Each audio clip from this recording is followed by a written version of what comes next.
Today on God Wins with Miss Lena Chow. Hi guys, hope we are all doing well. I am doing well. I thank God. He's been amazing, He's been beautiful, He's been faithful, even when I've not been faithful. Guilty as charged. But we thank God for His grace that is sufficient for us and His never ending love for us, for you and me. So, welcome to God Wins with Miss Lena Chow, me over here. I bless the Lord for you, for being here, for subscribing, and for the support that you've continued to show me, even as we go through this journey of empowering, building, and equipping each other in matters that concern our day-to-day lives, living in victory and in the power that God has already given to us. And for those who haven't subscribed, you know, please do subscribe. And for those who have subscribed, well, I bless the Lord for you. I've said that and I will continue to say it for as long as I am alive. And my prayer and hope is that you are continuing to get the motivation, the energy, the drive to keep living in that empowerment that we keep giving each other in this channel.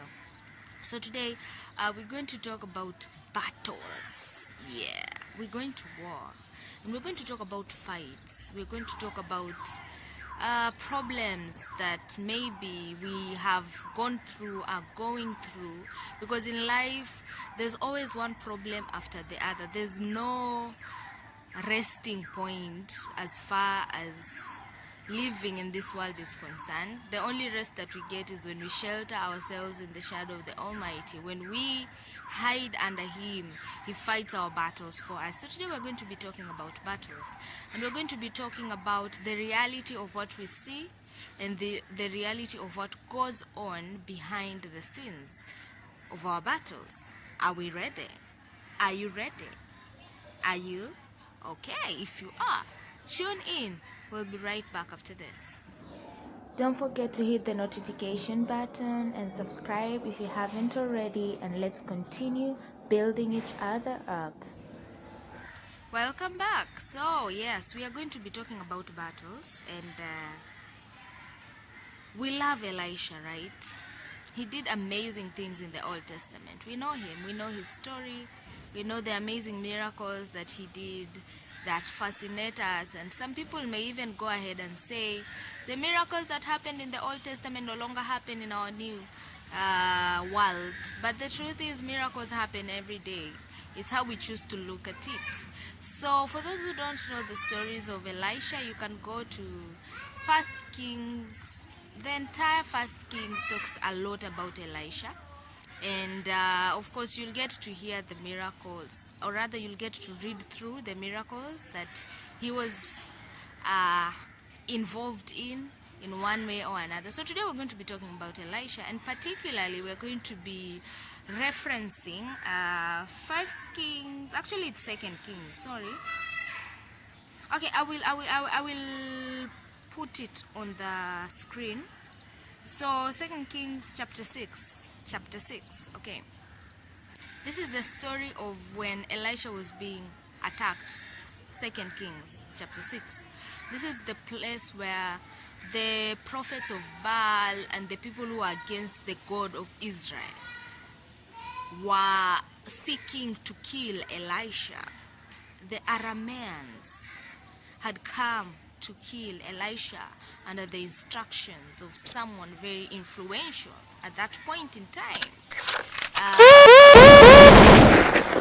So at this particular moment, we see that Elisha has been given assignment by God, and he's been conducting the assignments that God has given him. And they're not the easiest of assignments, because like you being sent to tell maybe the president of Kenya that what you're doing is not right, or the first lady of Kenya that what you're doing is right. The truth is, going to these very influential people is not the easiest task. It's not the easiest thing to do. It's intimidating. It is very scary, because you're thinking, what if I get killed? What if I don't even get to reach the state house? at this point in time, what if I don't even walk out of the state house alive? These people are powerful, but this is what the prophet Elisha was being told by God to do. He would be given very, very dire and hard instructions, and he would be instructed to go tell these instructions to these very influential people at that particular moment in time. And the best thing about this is the fact that he obeyed and he did it. And with that, he developed very influential enemies, people who are against him. Because the truth is not very favorable to many people. Many people don't like being told the truth. And when you tell them the truth, they will hate you. Sometimes they will want to harm you. Well, there are those who will listen and actually acknowledge and be grateful that they've been told the truth. But majority or most of the people, especially in the world that we're living in right now, it's very hard for them to actually embrace that truth and be okay with it. So we see this particular thing happening. And at this point in 2 Kings chapter 6, Elisha is being sought out by these very influential enemies, and there's a whole army that is being sent to come and attack him. And at this point, Elisha had only one servant, or rather assistant, he was with. And this assistant, of course, was younger than Elisha. Elisha was a bit old at that point. He had come of age, and his assistant was a bit young, yes, but still, with the kind of army that was being sent to come attack them, it was impossible for him to actually think that he would actually win.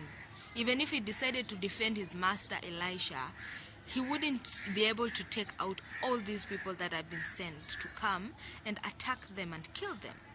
So this particular morning, they wake up and they are surrounded by an army of people. Remember, people from the army are not just ordinary people. These are people who have undergone training.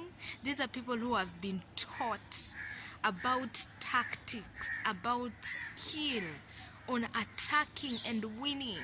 And you are standing against such people. It's almost impossible to think that you are going to win that battle. So they wake up in the morning and they're surrounded by this army of built, skilled men who have come to kill them.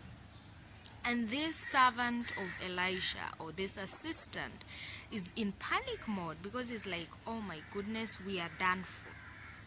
We have been surrounded. We are going to die. And Elisha tells him not to worry. Those that are before us, the ones that we can see, are very few compared to the ones that we cannot see. There's this very, very beautiful song that we love to sing. And I'll just sing that part that at some point I used to ask myself, what does that even mean? It says, though we are few, we're surrounded by many who have walked this journey before. By Don Moen, you can look it up. And the thing is, I used to sing that song and I would wonder, what does that even mean? But now it comes into context, because when we talk about battles, like I said, we're going to be talking about battles. When we talk about battles, we don't know what happens behind the scenes, because God has made it so effectively for us not to see, because if we see, it might scare us too much. There's a lot going on, even right here, right now. Yeah, so in our battles, as I said earlier, like I said, we are going to be talking about battles. And even in our battles, there's a lot that happens behind the scenes that we don't even understand, comprehend, or even know. But it doesn't mean it's not happening. There's a war between the angels and the demons that is going on, and we are not able to see it, not because God does not want us to see it, but because it's not necessarily important for us to see it. The most important thing is to believe that God is actually fighting for us. Yeah, God is fighting for us. And that means there are so many things that are happening behind the scenes that we don't know about. There's this song that goes, open the eyes of my heart, Lord. Open the eyes of my heart. I want to see you. Oh, I want to see you. Open the eyes. Yeah, so that song, it talks about God opening our spiritual eyes. And we see in this instance, Elisha tells God to open the eyes of this prophet, this assistant, I mean. And when God opens the eyes of this assistant, he sees the vast army that is surrounding them. And he realizes, wow, so I don't have to worry about anything at all. God has got this. And what happens next is they are struck by blindness and they're not able to see anything. So at the end of the day, who won? Elisha and his assistant, the two people that were physically there with an army of 1,000,000 many other people who are there, won against the very well built army people who had come to attack them. So at the end of the day, my encouragement to you is that you are not alone. You got this. God has got you at the palm of his hands. He's fighting for you.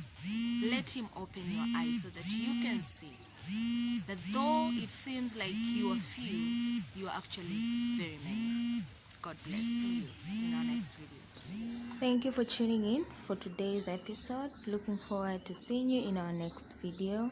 Subscribe, share, like, and God bless.